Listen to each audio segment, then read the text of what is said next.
Você ficou escandalizado com a denúncia do Felca, que levou à aprovação de regulações um tanto tirânicas à internet brasileira. Mas saiba que tem coisa muito pior acontecendo ao redor do mundo e que afeta diretamente o Brasil. Tem criança sendo abusada e plataforma protegendo o abusador. E tudo isso interligado com uma rede de lobistas pró-legislação de regulação e controle da internet e com a proteção do mercado. E apesar de ter gente denunciando e combatendo o problema, ninguém tá tocando na raiz dele.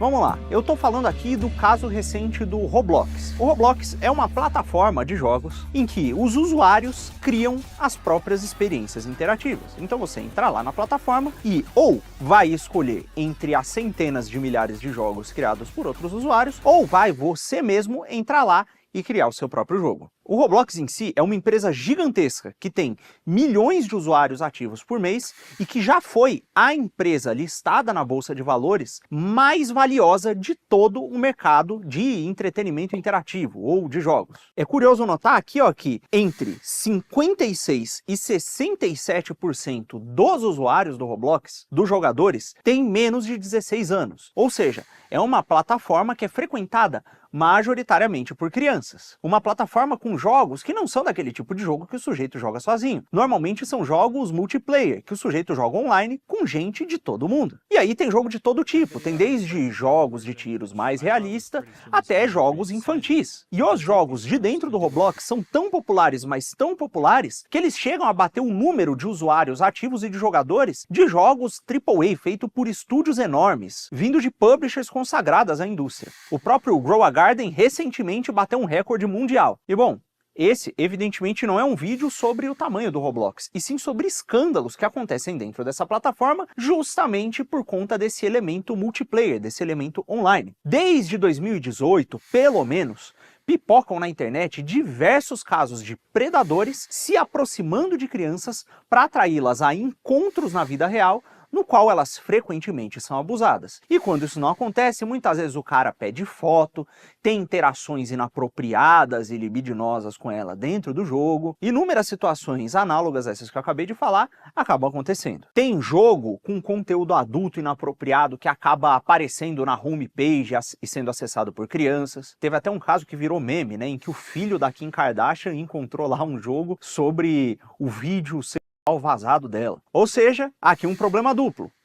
O de abusadores encontrando crianças e tendo interações inapropriadas com elas. E 2, de jogos com conteúdo inapropriado chegando até pessoas em idade inapropriada. Dentre esses jogos, existe um muito famoso, que não é necessariamente um jogo de sacanagem. É um jogo chamado Mip City, que funciona como se fosse um game social, um simulador de vida, em que a pessoa frequenta restaurantes, bares, tem trabalhos, ela fica lá fazendo uma espécie de um roleplay, um jogo de faz de conta. É quase como se fosse um monte de jogador online brincando de boneca. E o problema é que, ora, não só pessoas mais velhas jogavam esse jogo, como crianças também. E muitas vezes essas pessoas mais velhas começavam a ter interações, no mínimo, esquisitas com a criançada. E a criançada entrava na onda. Teve até um caso famoso, denunciado alguns anos atrás, de uma menina de 10 anos que simulava a prostituição dentro do jogo. Os caras criavam salas privadas cheias de camas, em que eles faziam uma espécie de relação libidinosa virtual, sim, com esses bonecos feios esquisitos. Tinham itens feitos dentro do jogo, e esses itens eles são feitos pelos próprios jogadores, né? Inclusive, o jogador pode cobrar pelo uso desses itens, né? Então o cara vai lá, faz um item customizado, e uma outra pessoa compra o item e o jogador ganha uma comissão, usando a moeda do jogo que é comprada com dinheiro de verdade. Tinha lá cama em forma de coração, ambientes feitos justamente para expressar de maneira virtual, ou para simular virtualmente, coisas que aconteceriam em relações na vida real. E tudo isso dentro de um jogo muito popular, dentro da plataforma Roblox, que era pela plataforma promovido constantemente e que está há anos sendo denunciado. Dentro do Mip City, inclusive, em meio à comunidade brasileira que joga o jogo, tem bailes funk virtuais em que tocam as músicas mais explícitas possíveis dentro do jogo e que são muito frequentados pela criançada. É realmente uma situação um tanto bizarra. Se você pesquisar, inclusive, no YouTube, porque quando você cria um mapa lá dentro do Roblox, por exemplo, um mapa de baile funk dentro do Mip City, você pode colocar um som para tocar de fundo, e escolhendo esse som que o cara coloca as músicas de funk. E cada som dentro do jogo fica numa biblioteca a qual todos os criadores vão ter acesso e tem um ID único. E você tem no YouTube playlists e vídeos com essas músicas de funk e com a ID em cima para facilitar na hora do cara procurar dentro do Roblox, entendeu? Se você pesquisar aí funk do Roblox, você vai ver um monte de vídeo com 600, 500 mil, milhões de visualizações. É de fato um ecossistema que tem muita abrangência e que atinge muita gente, tanto gente mais velha quanto criança que não devia ter contato nenhum com isso. Esses foram casos que foram investigados e documentados por alguns youtubers brasileiros, como é o próprio caso do Core, antigo Core das antigas, e o Bruno Hatak, que inclusive faz lives jogando jogos de diversos tipos no Roblox. E para além desses youtubers no Brasil, existe um caso que disparou uma controvérsia ligada ao Roblox lá fora, que é equivalente ao burburinho que o Felca gerou aqui no Brasil com o vídeo dele sobre a adultização. O nome desse youtuber é Schlep.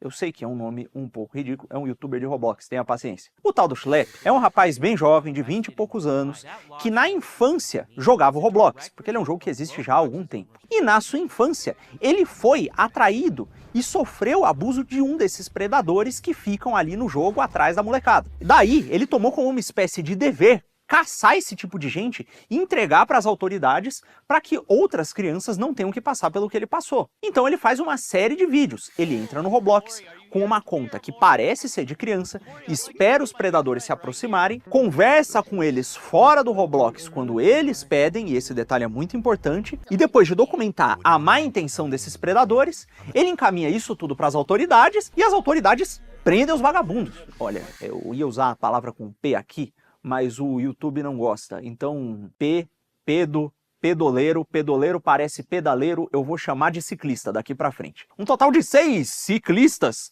foi preso por conta das ações desse youtuber. Evidentemente, o trabalho dele gera muitas visualizações. Ele, depois de mandar para as autoridades, sempre enviava a mesma documentação para o Roblox. E sabe o que acontecia? Nada. Existe gente, inclusive, que foi presa pelas autoridades e não teve a conta do Roblox banida. Na verdade, o sujeito em questão, que atraía menores para fazer você sabe o que com eles, inclusive era desenvolvedor de mapa e de jogo no Roblox e recebia dinheiro da plataforma por conta das transações financeiras ligadas ao jogo dele lá dentro. E o que é pior nesse caso é que, para além do Roblox não fazer nada e não banir, quando o negócio começou a estourar mesmo, os desenvolvedores do jogo e os donos da empresa acharam melhor banir o Schlep do que tomar providências contra os abusadores. E descreveram toda a situação em vídeos e comunicados oficiais como uma forma de lidar com vigilantes. Veja, vigilante é o termo utilizado para aquele tipo de pessoa que vai atrás de criminosos para fazer justiça com as próprias mãos, ao invés de confiar a justiça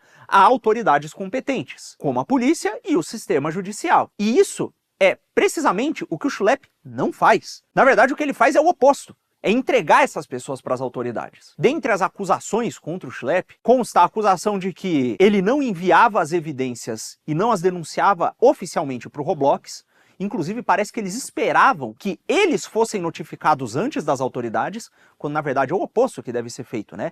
Primeiro, você faz a denúncia legal e depois você conversa com a empresa. What we saw is that some of these groups started engaging with the community in ways that violated our policies. And so let me explain what that means. They would go and create accounts on Roblox claiming to be a child. And then they were using that activity that happened on other platforms to create situations that they would then video, they would report to the police, and then only after would they let Roblox know. Até porque empresas não têm a prerrogativa de decidir e julgar abusadores, né? Isso é uma coisa para a justiça fazer. Enfim, para além dessa acusação, eles diziam que o mal que ele praticava e que ia contra as regras da plataforma era fingir ser uma criança, o que prejudicaria as crianças de alguma maneira, e levar a conversa para fora da plataforma, para ambientes em que a moderação era menos competente, menos restrita do que é dentro do Roblox. E veja, o Roblox permite, em jogos muito populares, que costumam aparecer na home e ser recomendados pelo algoritmo deles, que tenha lá link para ir para Discord,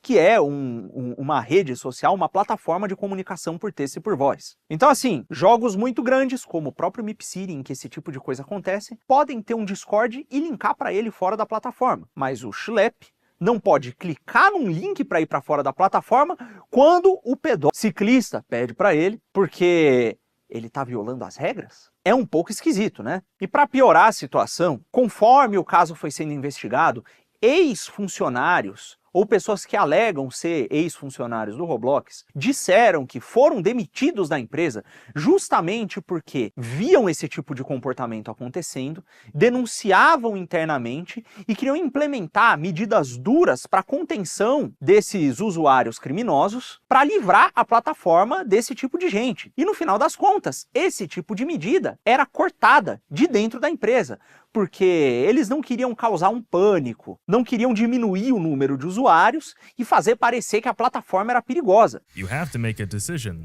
right? You keep your players safe, but then it would be less of them on the platform. Or you just let them do what they want to do, and then all the numbers look good, and investors will be happy. Portanto, eles abafavam os casos, escondiam e deixavam tudo do jeito que estava. Ao menos segundo o funcionário, né? Para que, assim, eles aumentassem o número de usuários constantemente, sem que ninguém soubesse que nenhum problema está acontecendo, para que escândalos midiáticos não acontecessem também, para que os acionistas não ficassem em pânico, todos ficassem felizes e eles pudessem apresentar lá o numerozão de usuários ativos no final do mês e receber mais investimento. O negócio foi assim por anos, até que, durante o último mês, essas polêmicas ligadas ao Schlepp estouraram. O apresentador daquele programa americano chamado Takedown, o Chris Hansen, que é um programa justamente feito em torno dessa ideia de você atrair predadores online para denunciá-los e prendê-los, né? Ele se envolveu com o Schlepp, agora eles estão trabalhando juntos. E os governos de diversos países começaram a pressionar a plataforma. O Catar e a China, por exemplo, proibiram completamente o Roblox nos seus países, e alguns estados americanos estão começando a processar o jogo. E essa polêmica toda impulsionou o KOSA, que é o Kids Online Safety Act, que é uma regulação de internet que exige verificação facial, documental e etc. para acessar certos sites. Uma medida que certamente dá ao governo uma medida de controle sobre a internet que ele não teria antes. Eu sei que você aí que acompanha a política e acompanhou principalmente o caso do Felca agora, deve estar reconhecendo alguns padrões aqui. E já já a gente vai entrar nisso. Mas antes, eu preciso de falar de mais algumas coincidências muito estranhas que rondam esse caso. Coincidências que giram principalmente em torno do Family Online Safety Institute, que é o Instituto de Segurança Online da Família, ou a abreviação FOSI. Esse instituto aí é um dos principais lobistas pró-regulação e controle da internet. Eles foram um dos principais agentes de lobby e que incentivaram o debate e o avanço da legislação de regulamentação que aconteceu lá no Reino Unido e que já teve algumas consequências desagradáveis que vão para além da proteção das crianças e entram no território da censura. Eles também tiveram participação na formação do Kids Online Safety Act, esse KOSA do qual eu acabei de falar também. E eles têm na sua mesa diretora uma mulher chamada Tami Balmuck. E a Tami Balmuck, além de fazer parte desse instituto, faz parte, sabe de qual empresa? Do Roblox. E ela é vice-presidente da seção de civilidade online do Roblox. A função dela é justamente liderar a criação de um ambiente civil e de alimentar uma comunidade global sadia dentro do jogo. Ou dentro e em volta do jogo, relacionado a essas questões de controle e segurança. Agora eu te pergunto, faz algum sentido uma pessoa que tem essa função dentro de uma empresa que está há anos protegendo, ou pelo menos fechando o olho, fazendo vista grossa para abusadores, e banindo e dificultando o trabalho de quem os denuncia e prende, tá num instituto desse? Será que é possível dizer que o Roblox se importa com a segurança de alguma criança? Ou que essa mulher se importe aceitando estar dentro de uma empresa como o Roblox? Principalmente, faz sentido isso se as declarações daqueles supostos funcionários forem verdadeiras? Ou supostos ex-funcionários forem verdadeiras? Essa é uma pergunta que eu vou deixar para você responder. Agora, sabendo que isso acontece há anos no Roblox, que eles têm dentro da sua empresa uma pessoa que está ligada a um dos principais institutos de lobby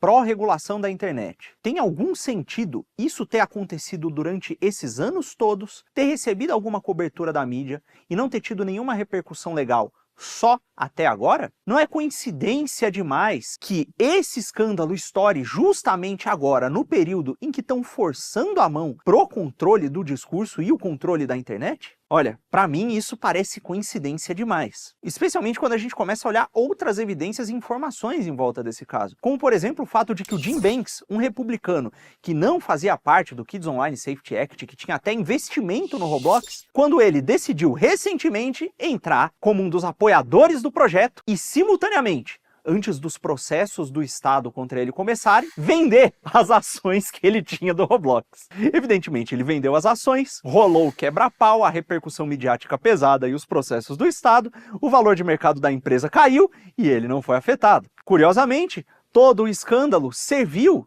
para que as pessoas se conscientizassem a respeito disso que acontece na internet, impulsionou a regulação e, no fim, já tinha uma campanha publicitária e toda uma movimentação preparada para promover o Roblox de novo. A empresa recuperou todo o valor de mercado perdido, ganhou dinheiro e os dispositivos de controle sobre a internet aumentaram. E olha que curioso, depois dessa porradaria toda, o Roblox começou a implementar sistemas de vigilância e controle da comunicação dentro do jogo, feitos por IA, e começou a banir em série diversos perfis problemáticos e diversos conteúdos que existiam antes dentro do jogo e que foram, por esses anos todos, denunciados e para os quais eles fizeram vista grossa. É bem curioso que eles sempre tiveram acesso a todas as comunicações que acontecem dentro do jogo, sempre tiveram dinheiro para fazer a moderação, sempre tiveram acesso a algoritmos de machine learning, até porque machine learning é o que eles usam para fazer a recomendação dos jogos dentro da plataforma, mas nunca implementaram nada parecido com o que eles implementaram agora.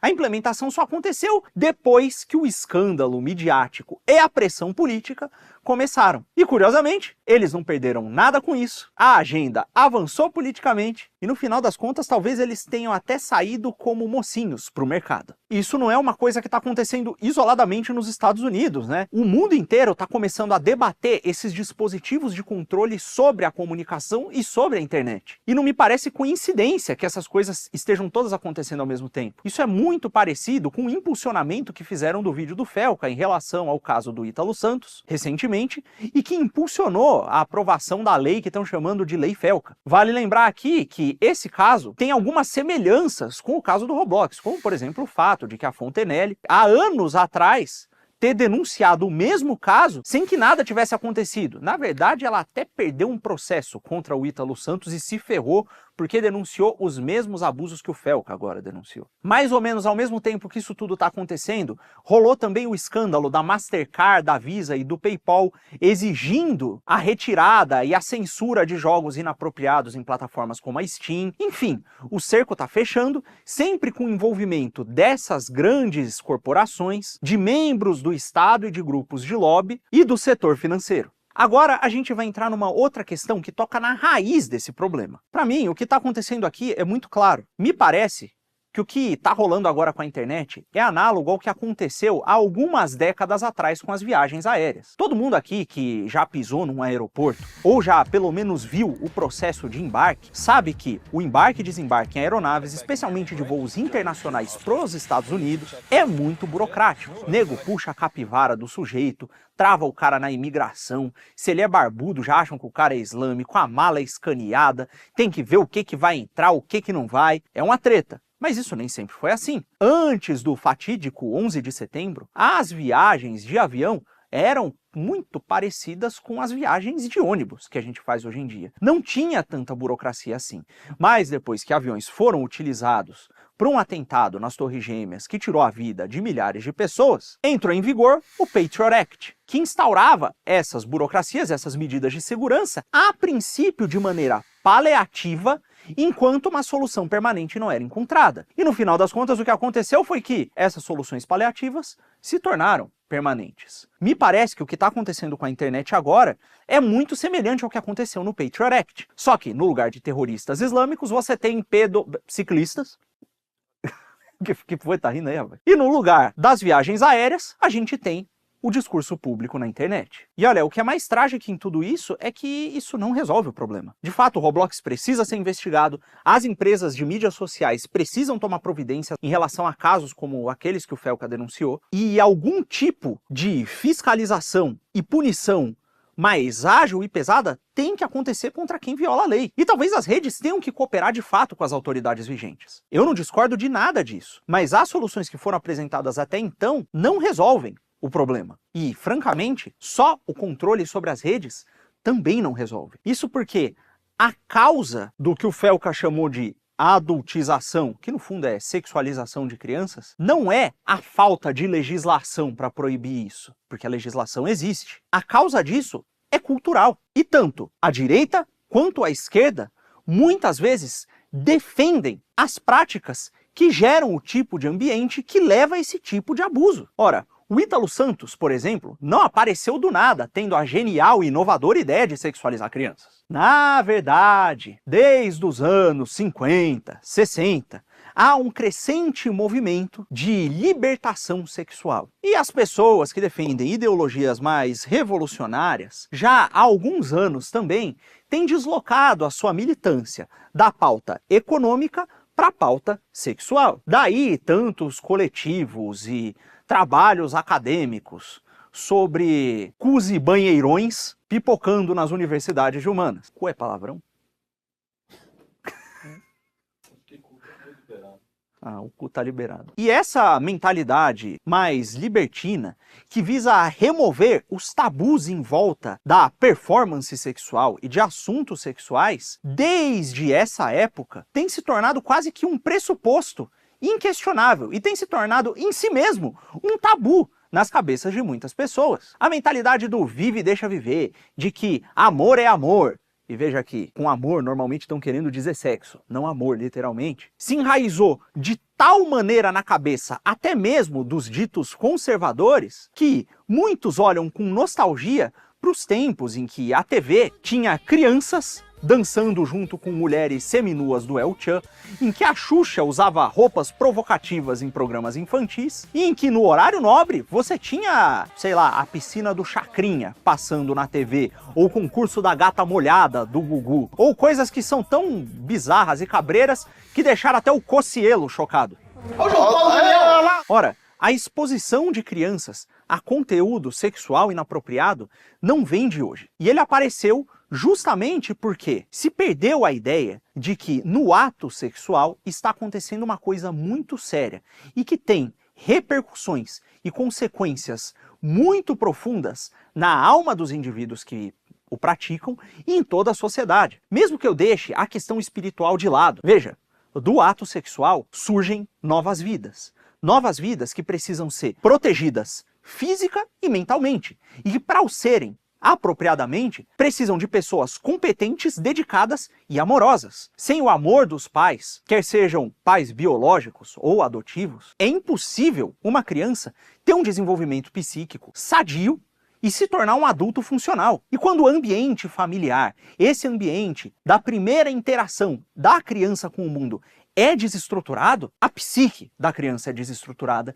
e ela se torna um adulto disfuncional, e muitos adultos disfuncionais geram comunidades disfuncionais que geram sociedades disfuncionais. Desde a revolução sexual e a erosão das bases familiares, do aumento dos números de divórcio, da dissociação entre o divórcio, da secularização do matrimônio e esse tipo de coisa, não só as taxas de divórcio e separação aumentaram, como os abusos às crianças também, e os índices de depressão, ansiedade e milhares não, mas dezenas de problemas psicológicos também aumentaram. E a sociedade como um todo vem sofrendo. O meu ponto aqui é que, para poder curtir um prazerzinho sem culpa, a nossa sociedade decidiu tratar o sexo como se fosse uma mera brincadeira. E quando o sexo é brincadeira, não tem problema expor o sexo em público e falar dele em horário nobre. E muito menos tem problema falar dele na frente de crianças. Até porque, sendo o sexo uma brincadeira, criança também brinca, né? E se o tipo de coisa que um sujeito faz entre quatro paredes talvez não precise ser necessariamente entre quatro paredes, porque é só uma brincadeira, né? E se com quem e como ele decide fazer não é da conta de ninguém, porque é só uma brincadeira entre dois seres humanos. Se nenhum tipo de restrição moral deve se aplicar sobre isso, então não só as sexualidades não heteronormativas devem ser defendidas desse ponto de vista, como também não teria problema nenhum em rever essas restrições de idade para o engajamento em atividades sexuais ou em atividades sexualizantes. É exatamente essa mentalidade promovida culturalmente há décadas e que tem suas raízes em projetos revolucionários é que a situação tá do jeito que tá. É por conta disso que pessoas se sentiram confortáveis o suficiente para colocar crianças nessas situações e que abusadores puderam operar por tanto tempo sem sofrer consequências graves pelo que eles fazem. Antes da adultização no Instagram e dos baile funk no Roblox, nós tivemos baile funk de verdade. Tivemos a figura da novinha, tivemos figura como a MC Melody, o MC Brinquedo, o MC Livinho. Nós tivemos a exaltação pela própria mídia mainstream desses artistas ligadas a uma cultura que tem vínculos com o próprio narcotráfico, sendo promovidos pela mídia mainstream, sendo promovidos pela classe falante como se fosse cultura do povo, e gerando esses danos ao tecido social, cujos resultados nós estamos vendo agora. É desse caldo cultural, com essas raízes, que surgem os fenômenos que a gente está vendo. O baile funk no Roblox, o GTA RP, em que os jovens fingem ser traficantes lá e tem toda aquela exaltação da narcocultura, etc., não surge do nada. Ele surge desse ambiente cultural e ninguém está prestando atenção nele. Ora, de um lado você tem a esquerda promovendo coisas como essa, e até coisas piores, como a questão lá da exposição da criança viada e esse tipo de absurdo, que nem convém entrar em detalhes aqui agora. E do outro lado você tem a direita, preocupada com a liberdade de expressão, a liberdade econômica e em defender os interesses do mercado. E no final das contas, para esse problema real, ninguém prestou atenção, ou não tinha prestado, até notar a oportunidade de instrumentalizá-lo para aumentar o controle sobre o discurso e as vidas das pessoas. E se você quiser saber por que é que o controle sobre o discurso é tão importante de maneira bem aprofundada e detalhada, assiste esse vídeo aqui do Geoeconomia, em que o Arthur explica a importância dessa pauta para o contexto geopolítico que a gente está vivendo agora. E se não quiser assistir, veja esse vídeo aqui de novo e reflita sobre essas questões e sobre como a nossa cultura se moldou e como nós, muitas vezes, tratando isso com tanta naturalidade, tivemos alguma responsabilidade nisso. Enfim, reze por quem passa por isso, reze pela conversão do nosso país, do nosso mundo, da nossa cultura e pelos projetos aqui do Quinto Elemento. Deixe seu like e compartilhe. Muito obrigado. Até mais.